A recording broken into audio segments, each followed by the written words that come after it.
You're listening to the Multiverse Fancast, proud member of the Misfit Faction Media Network.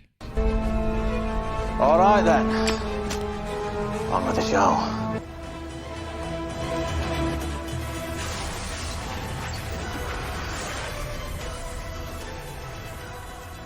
Welcome back to the Multiverse Fancast. Don't forget, you can take us on the go with Spotify, Stitcher, Apple Podcasts, basically anywhere that you get your podcasts and your music from. You can also check out our website, themisfitfaction.com, where you'll find links to our podcast as well as our other podcasts, such things as like MF Uncensored and Cinematic Adventures. You can also find our merchandise on there and articles written by Paul, by me, by Rob, basically anyone and everyone that has written something. You can check it out there. You can also find us on social media, Facebook, Instagram, Twitter, and that's pretty much it.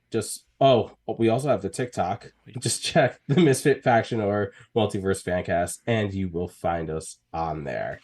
I am one of your hosts, Ronnie, and with me via the Zoom studio, as he calls it and loves to call it, is Paul. Paul, how you doing? I'm doing just swell, Ronnie. You nailed it. Nailed it.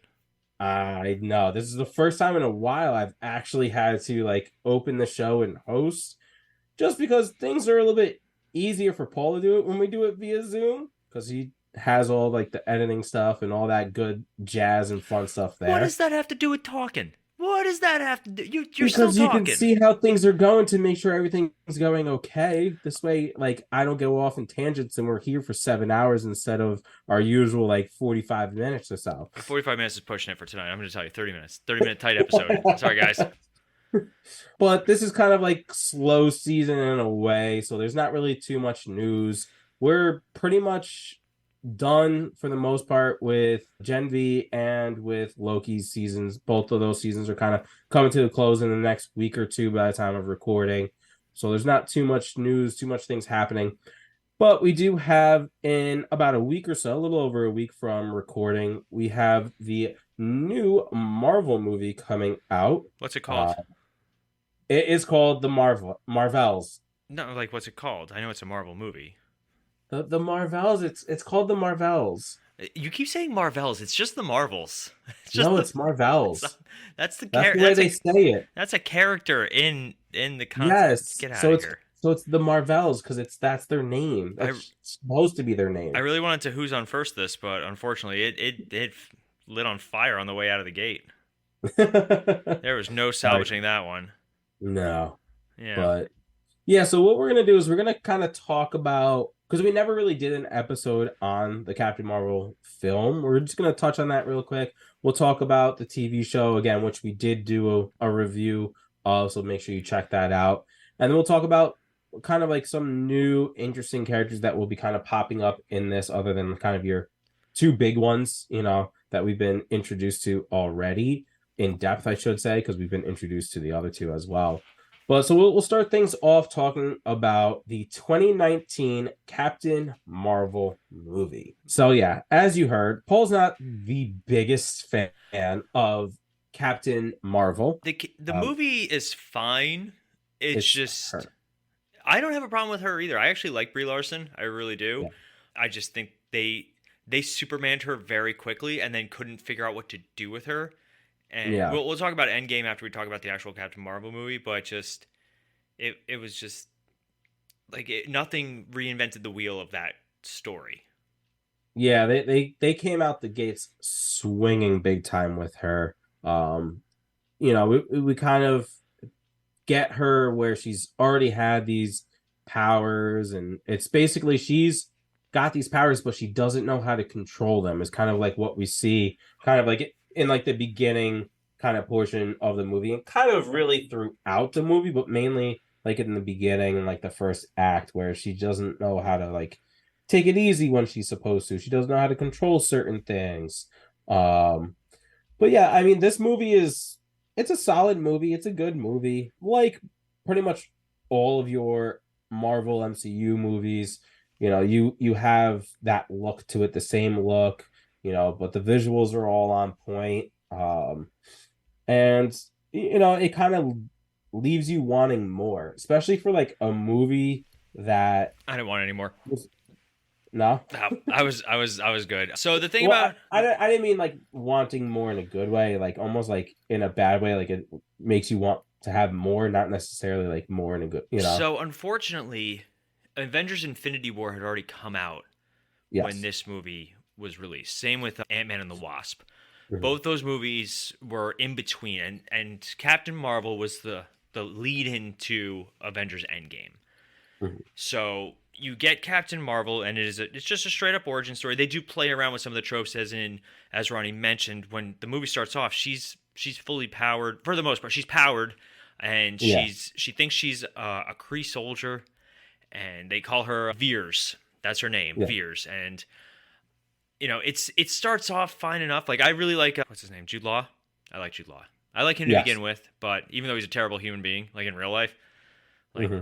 just a womanizer, not a womanizer in Hollywood. That's weird. But Yeah. Right. I like him in that. I also liked him in Sherlock Holmes. Weird side tangent, but it works because Yeah. Robert Downey Jr. is in that.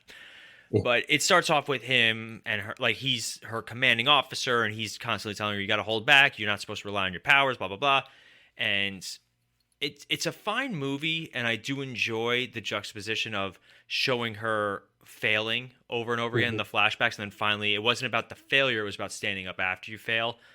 Yeah. I just There are certain aspects of that movie that really didn't land with me. One is the de-aging. They de-age Mm. Nick Fury and Phil Coulson because obviously it's in the 90s, Yeah. and Clark Gregg looks fine because he's not. They just added hair, and that took like 10 years off his life. Yeah. But Nick Fury, it wasn't too noticeable until the action scenes when watching him try and throw a punch at It was Talos. like Oh it looked God. like slow motion and almost. It looked like the geriatric Olympics. Like I wasn't Yeah. sure was the advanced walkers usage up next. Like, and I love Sam Jackson, I really do, but he's in his mid 70s. Like, and Yeah. kudos to him for still doing it. But you can only do this for so long. Your body's going to eventually just kind Yeah. of But stop. what's crazy is like he doesn't look like he's in his mid-70s. Oh no, most of the time no. He looks great for Yeah. his age, and obviously he's got a lot of money, and he's a famous actor, so like he can do stuff like that where he can just Yeah. he's got the best treatment in the whole world probably. Oh yeah. But the movie itself, like their team up is fine, and then the expectation subversion of the Skrulls, not all of them being bad. We talked a little bit about that in our Secret Invasion episode, where Mhm. I know you and I were both kind of meh on Secret Invasion. Producer Melanie also. And Yeah. we'll touch on that towards the end because that does lead into this next movie. I think the real challenge is there's such a lack of cohesion for this next phase that we didn't feel that for phase 1, phase 2, phase 3. Like we always felt it was everything worked in conjunction with the next steps. And sometimes to a bad point where people constantly pointed out how these movies set up everything. Like it was constantly setups and quips. That was what. Yeah. But what did you think about Captain Marvel? Again, I thought it was like a solid movie. It kind of like did its job. Let's put it that way. It did its job to set up Endgame. Um, you know, but again, that's all it really did. Like it didn't give us too much insight into a lot of things, especially like I feel like a lot, if not all, of like the MCU movies, not just go towards the next or the end of the phase, but they kind of sort of like hint towards things to come in the next phase, because by the time this movie came out, they already had the next phase like up and running, like in studio, Mm-hmm. and and stuff like that, and this didn't seem to kind of go with what they've done before, where it's not only sets up again the end game, which is the end of this phase, but sometimes they do it where it sets up the beginning of the next phase, and this didn't have that really, so it kind of like fell flat with that. As far as like Captain Marvel, the character is one of those things, like sometimes I liked her, sometimes I didn't. Like she was like sometimes a little too much of being like a little like whiny baby, and like She's abrasive, and that's the problem. yeah. I think we can clearly state that Ronnie and I have no problem with strong female characters when they're written really well. Like Black Widow, we liked her until her movie. Like her movie was just poorly written. It had nothing to do with her. And we love The Boys because obviously girls get it done. I still watch that scene every once in a while, like when I just want to see a bad guy get their asses kicked. Yeah. There's nothing better than when Maeve drops in and just elbows her. Hey, Kraut, poof, and then I don't know the name of the song, but it's like the girls want a beer, whatever it is. Oh yeah. That song starts playing. I'm like, oh, it's so good. Like Yes. we have no problem with strong female characters. It's when they're written the wrong way, and I think that this movie kind of skates the line where they try and do the fish out of water thing with her, but it doesn't always land. And it's I think by the end of the movie she's more likable, but they definitely did this film well before they knew what they were going to do with her in Avengers. Yeah. And it's pretty evidence. Like I have no problem with her in Endgame, except for the fact that she seems very different, like just different character. Like I don't know if it's the way that she acted, but one of my favorite scenes is when Thor stands in front of her and, Stormbreaker goes whizzing past and he catches it and they just kind of stare each other down and she does like a little smirk and he's like, I like this one. That's a great scene. And it's just subtle because it's the one time where she didn't have to flaunt. Like she didn't have to like show her power to show how powerful she was. She just kind of got it. And we kind of got it as an audience. And I think that was just a good moment. But as far as like her actual film goes, I like how at the end she realized, it's not about holding back. It's about being free and getting back up after you fall down. And I'll always laugh at the scene where Yanrog, I think is his name, is Jude Law's character. He's like, I'm so proud of you. Like after he's lost, he's like, I'm so proud of you. You did a great job. And now we have to fight and you just hold back. And she just blasts the shit out of him. And he goes flying backwards. I'm like, oh, see, I like stuff like that. That's fun Marvel for me. Yeah. And the thing with this movie too is like, this movie was in the works like since 2014. Mm-hmm. So like to me, it's like 2014 is when you knew you were going to do it. You started writing and all this stuff. And it took you about, 4.5, 5 years to like actually get the movie and release it. Like you would think that something like that's been going for 5 years would be a little bit better written. Because like they basically, so if they said this was going out, right? Like I said, what was that? Wow, I just said it too in like 2014, and then because originally it was supposed to come out in 2018, it was supposed to come out, right? But it got pushed back and everything. But like so basically you started writing this in 2014 or 2015, and you had like 2-3 years before it actually started going into pre-production and production and filming and all that. And it's like, this is what you came up with in your 2 years of writing. It follows a lot of the Marvel tropes for the most part, and sometimes it works, sometimes it doesn't. But we move on then to her in Endgame. What did you think about Carol Danvers in Endgame for the 4.5 minutes she's in there? So I actually liked it because we saw in her movie how OP she was. And, it's kind of like the whole Superman thing. Why not just call Superman? Mm-hmm. You know what I mean? And they address it in this movie. She's like, there's other universes I got to take care of too.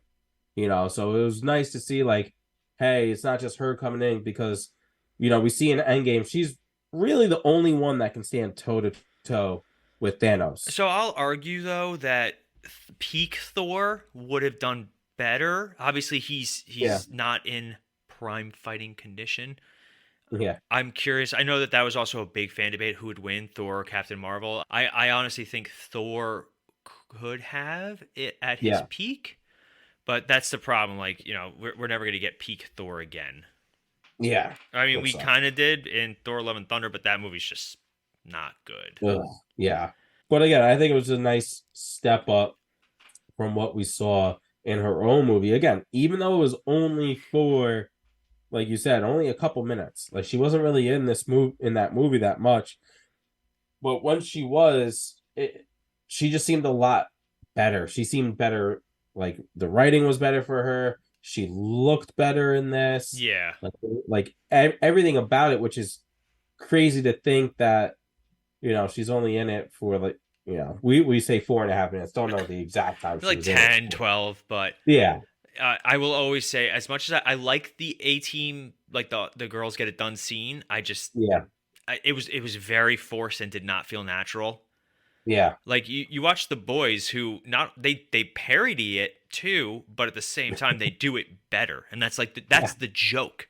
And Yes. when they did it, like, so for those guys who haven't watched the boys, I think this was what, season 2. Yeah. Season 2, like they're trying to get all like the women to like work together, and like that, girls get it done, like very cheesy, very forced, and then at the end of the season they end up getting the girls all together to beat up the one villain, and it's fantastic the way that they do it, because A, they're the only ones with superpowers, so it makes sense, and B, all the boys get their asses kicked, and then they're like, huh, girls do get it done, and it's a great scene. In Avengers Endgame, it's very, how did they hear each other? Like, because Peter Parker's like, I don't know how you're gonna get it through the, and Black Widow, or no, who's it? Scarlet Witch drops down. Don't worry, and then Shuri, or not Shuri. Oh God, the general of the Dora Milaje, I forgot her name off the top of my head. Yeah, she's like, she's got help, and like they all start to, then all the women just appear, and it's a great scene. Like, don't get me wrong. Like, as when we saw it as a comic book watcher, I was like, oh, that's really cool. Like, you got the A Team together. That can't work logistically. Yeah, but in all honesty, like, they just watched Captain Marvel solo that ship. Like, she didn't need help. No. I will always say that her little fight against Thanos was still one of the best. When he headbutts her and bounces off, it's awesome. It's a great scene. Oh yeah. But then obviously she's not strong enough to take an Infinity Stone to the face. No. Yeah. So, and then we get one last appearance of her in Shang-Chi, which they still have not paid off at all. No. They explained the Bruce Banner being Mark Ruffalo again in that. Yep. But we have not seen Avengers proper since, and including Captain Marvel. So I'm curious to see what they're going to be doing with her in this, because now she was away because all these other galaxies or all these other civilizations were in chaos because of the blip. Cool, I get that. And now they're all back. So obviously there's chaos. Like, we've seen the ramifications of what happens. I'm very curious to see where Captain Marvel's going to start off this movie. Yeah. Well, I would like to see some sort of tie-in, like you said, to the Shang-Chi, cameo or whatever you want to call it, that we had in there. But one cameo that she was in, which kind of leads us to what we're going to talk about next, is the little mini series Miss Marvel, where she makes the little cameo at the end, which we see, or I should say, which we have seen in like the trailers for the Marvels movie. Yeah. So we watched Miss Marvel, and I think at the time we did enjoy it, and I still enjoy it. I haven't watched it since. Like, I'll be honest, there are very few MCU shows that I have watched since. I've watched a little bit of Hawkeye since. I'll usually watch like their last episode, or like one of the better episodes. I watched Hawkeye. I'm watching Loki right now, and in all honesty, I watched Miss Marvel. We watched Miss Marvel, and it was fine, and we enjoyed it enough. But I think she's going to be the best of the three in this upcoming movie. Ooh, Ronnie's going to disagree. I am. I think they are going to give the light to Monica Rambeau in this movie. Okay. All right. Continue. I think they'll kind of give her the light because she's the only one that we really haven't seen, I should say. Like, yeah, we saw her in Captain Marvel. We saw her, or quote unquote her, in Doctor Strange. But I think I think this might shine a little bit more for her to kind of show her off a little bit more, because again, we already know about Captain Marvel. We already know about Kamala Khan, so we'll see. Again, because I wasn't too big of a fan of Miss Marvel. All these freaking Marvel named Marvel stuff. Well, I think Monica Rambeau's code name in the comics is Photon or something like that. So she's not a quote unquote Marvel in that regard. Yeah. That's a great question, though. I don't know why I'm just not checking. But yeah, I the scene that got me was in the trailer. They show Goose is back, the cat, and he like eats a bunch of people, and like her reaction is priceless. It's, oh my god, and I don't blame her. Like that is the most realistic expectation watching a cat eat a bunch of people. The way Kamala Khan is written in her show was kind of like she is us. You know, she is like the Marvel fan or the superhero fan, you know. It's like, you know, if we were in that situation, how would we act? You know, that's how she was kind of written, which is kind of like what I liked, you know, as like that fanboy, fangirl kind of thing. And again, you see that with Goose. Like, I'm sure that would be everyone that is human, that would be their reaction to seeing a cat or what you thought to be a cat to do something like that. Monsters, terrifying. Yeah. But again, I feel like the Miss Marvel show doesn't really set anything up in terms of anything to do with the big screen. Yeah. It kind of again, the little like, I guess you call it like end credit scene in a way for Miss Marvel with, you know, Captain Marvel crashing. Yeah, that was a surprise when it happened. We didn't expect it, and it looks like from the trailers. So let's talk about Nick Fury really quick because he's in this movie, The Marvels.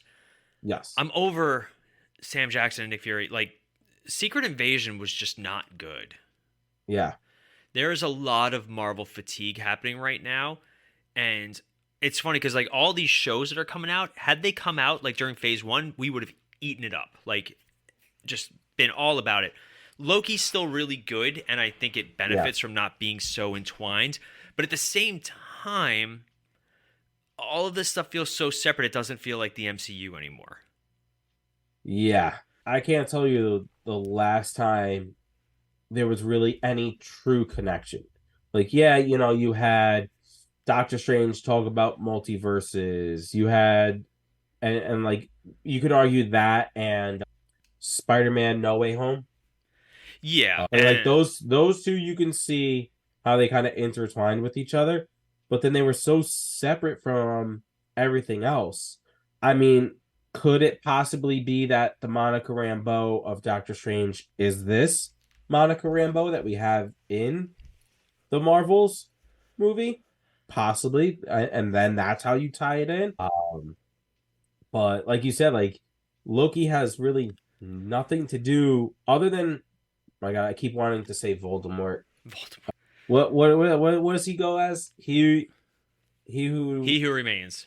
He who remains. Yes, like that's like the only connection that we've had to all the Kang stuff. Like the movies is Kang with Ant-Man. And the problem is, apparently, this is just rumor mill as of today, as of the time of recording.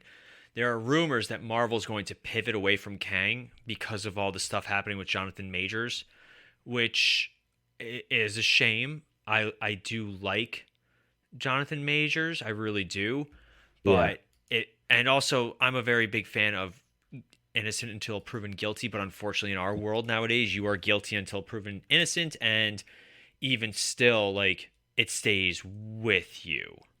Yeah.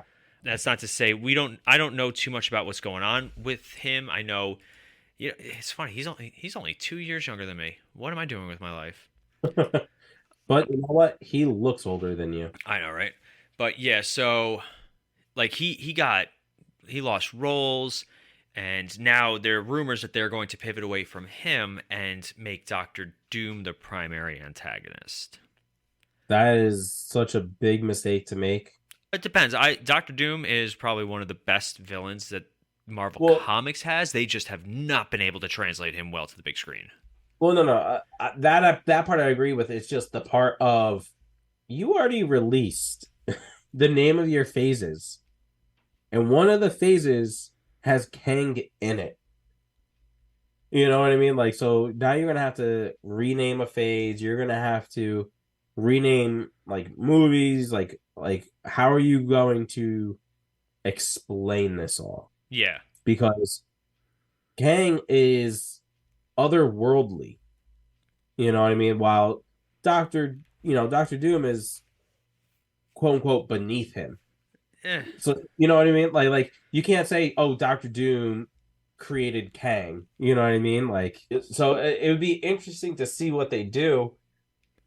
I don't think they should do anything with Jonathan Major. I think you should just keep it at this point. I mean, obviously, if things come out where he did what he did, yeah, then that's a little different story. But if nothing happens to him, then you should not be getting rid of him. Unfortunately, that's just the way that even more unfortunately, like these films, they have to make moves well in advance. Like, and plus with the Writers Guild strike still going on, and the writers just ended, but they're still going to be backlogged in terms of scripts. But the Screen Actors Guild, that one's still going on. Like, it's gonna be bad. Yeah, so I don't know. We'll see. Like, this in terms of this movie coming out, though, I'm curious how it's going to connect to the rest of the Marvel Cinematic Universe. Like, I hope Loki has something to do with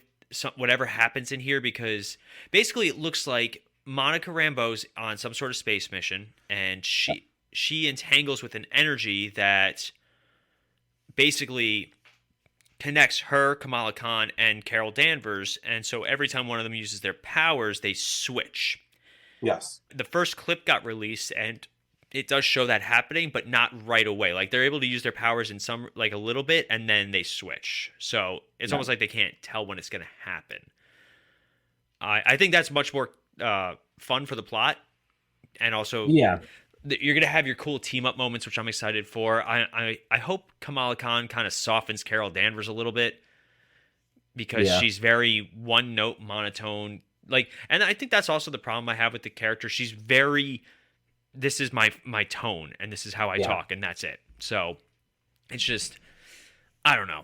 I'm hoping for this. I'm very hopeful for this movie, but at the same time, I'm not holding my breath, because I was excited for Quantum Mania, and I liked Quantum Mania. It was definitely better than Thor: Love and Thunder, which also feels way disconnected from the rest of the MCU. Oh yeah, and they had plenty of opportunity to connect it, and they just chose not to. I'm really hoping, because like we hoped that Loki was going to lead more into the multiverse stuff, and it kind of did, but not really. So far, WandaVision's pretty much the only TV series that went straight into a movie. If you didn't watch WandaVision, Doctor Strange and the Multiverse of Madness didn't make sense. Yeah. But what do I know? I'm just a guy wearing headphones trying not to fall asleep while he's recording a podcast. That's it. Yeah, right? Yeah. Well, now you can argue that Miss Marvel kind of ties into a movie. So now we'll have two of the TV shows that lead into a movie. Yeah, but Hawkeye's not leading into anything except for probably the Daredevil show. Yeah. But even that, like, we have no clue what's happening with that. Now they're also saying that IGN broke the news today that apparently they are looking to bring back some of the original Avengers. Huh. Yeah. So, interesting. Deadpool 3, the rumor mill, this is all rumor, this is all speculation, this is nothing confirmed, like, we don't have inside sources. Supposedly, part of the plot would be Deadpool helping the TVA to get the prime versions of each of these very powerful characters. That's why he has this prime Wolverine. You know, he's got the suit and all that. So that's, and if they connect the TVA to Loki, it would make the most sense, because he's got that time slip thing from the end of Deadpool 2. It would make sense. And I would love to see Loki and Deadpool team up. That'd be a fun, just a fun time. Imagine the back and forth between them. I can't. My brain hurts at that idea. and throw Wolverine in the mix. Oh God, I hope he stabs Deadpool the entire movie. But that's another movie that has now officially also been pushed back. So here we are. Yeah, not a good time for movies. Terrible time for movies. I do know you did want to talk about Nick Fury. We got on a little bit of a tangent. We're talking about Loki and everything, but yeah, Nick Fury's going to be in it. That's about it. We don't know too much about what he's involved with. If memory serves correct, he went back up to space with his alien wife. Yes, out supposedly building something out there. Mm-hmm. So we'll see. And then again, we're kind of getting, I would say, introduced in a certain way to Monica Rambeau. Yeah. Do you know anything about Monica Rambeau? Not just what we saw in WandaVision. Yeah. We also, I don't know if you know, apparently Randall Park as Jimmy Woo is going to be in this movie again. Okay, I'll take that. I will take like him. I do like him so much. Yeah. But as far as Monica Rambeau, like, I don't know her too well, with the exception of what we saw in, and she was fine in WandaVision. I did enjoy her, but like, I'm not like, I need to watch this new Monica Rambeau movie. Yeah. But I'm excited to see her, and again, like, I don't know we don't know too much about this movie. We just know that Zawe Ashton is going to play Dar-Ben, who is a Kree warrior revolutionary. She's wielding an accuser's hammer, and she has a bangle that looks like Kamala's, and she's the bad guy in it. Yes. And that's what we know for the most part. That she's trying to restore her homeland after a civil war. So we know that. And apparently, I didn't know this, Carol Danvers is married to a character named Prince Yan, played by Park Si-joon. That's what I'm reading here. I don't know if that's 100% accurate, but interesting. Did not know that either. Yeah, but that's the main cast as of now. I'm sure there's going to be cameos and fun and all that stuff, and obviously Kamala's family's back in this movie. Yeah. But I'm excited for it, but at the same time, I'm like, okay. Yeah. Again, we don't know. I mean, this comes out again, from the time of recording, it's November 1st. 9 days. So this comes out in 9 days. And like you just said, we don't really know anything about it. Also, the review embargo hasn't lifted yet, so anybody who's like IGN or any of those who do reviews, they haven't released them yet at time of recording. So for all I know, like on Tuesday, usually it's like the Tuesday beforehand. The closer it gets to the movie release date, the worse it usually is. Yeah. But with Marvel movies, they tend to keep it pretty close to the chest. So on probably like Tuesday, so about 6 days from now, they'll release the review embargo, most likely, and we'll have our first thoughts and our first looks. Because unfortunately, like, you'll get like tweets of like people who get to see advanced copies and they're like, it's so good. It's not necessarily the movie you're going to see. No. So we shall. So what are your hopes? What going into this? How about this? Let's do a preview Star City rating. What do you think you're going to give this movie? I am looking for at least a 3.5. I think above average, which I think is pretty much where we put Ant-Man, Quantumania. So, like, Marvel needs to step up their game a little bit. Yeah. What about you? I have a feeling that tonight's going to be a good night. I feel like this is going to be a 3. Oh, all right. Still above average. A little bit above average. I feel like it's going to be a 3. However, that's pretty much on. That's better than some of the Marvel movies we've had. Yeah. Like that to me, like that's like a high 3 because Thor and Love and Thunder. I can't remember what I gave it, but I want to say it was probably like a 2.5, maybe even a 2. Probably, and I think it's only gotten worse over time. Yeah, Quantumania, I'm pretty sure I gave a 3.5 too. Yeah, something like that. I'm trying to think what other movies did we have during this phase. That's a great question. I don't know. Was Doctor Strange this phase? Yes. I think that one I might have gave a 3 too. Mm-hmm. What else? No Way Home. No Way Home. I want to say it was probably like a 3.5, maybe a 4. I can't remember. Let's see. Phase 4 included Black Widow, Shang-Chi, Eternals, Spider-Man No Way Home, Doctor Strange, Thor Love and Thunder, Black Panther, Wakanda Forever. Then Phase 5 began with Ant-Man and the Wasp, Quantumania, followed by Guardians 3, The Marvels, Deadpool 3, Captain America Brave New World, Thunderbolts, Blade. And then Phase 6 begins with Fantastic Four and will conclude with Avengers The Kang Dynasty and Avengers Secret Wars. So basically, out of those movies, I would probably say Shang-Chi might have been the best movie. I can get behind that. I do like Spider-Man No Way Home. And yeah. And Wakanda Forever was good. Obviously, Guardians is fantastic. The Guardians, yeah. But yeah, so I would say out of those, I don't know, maybe you listed off 10 between Phase 4 and Phase 5 that have come out only like 3 of them are good movies. Mm-hmm. Pretty much. You know. So I'm just hoping we get a good movie. So this could be a 3, but still be a good movie. Yeah.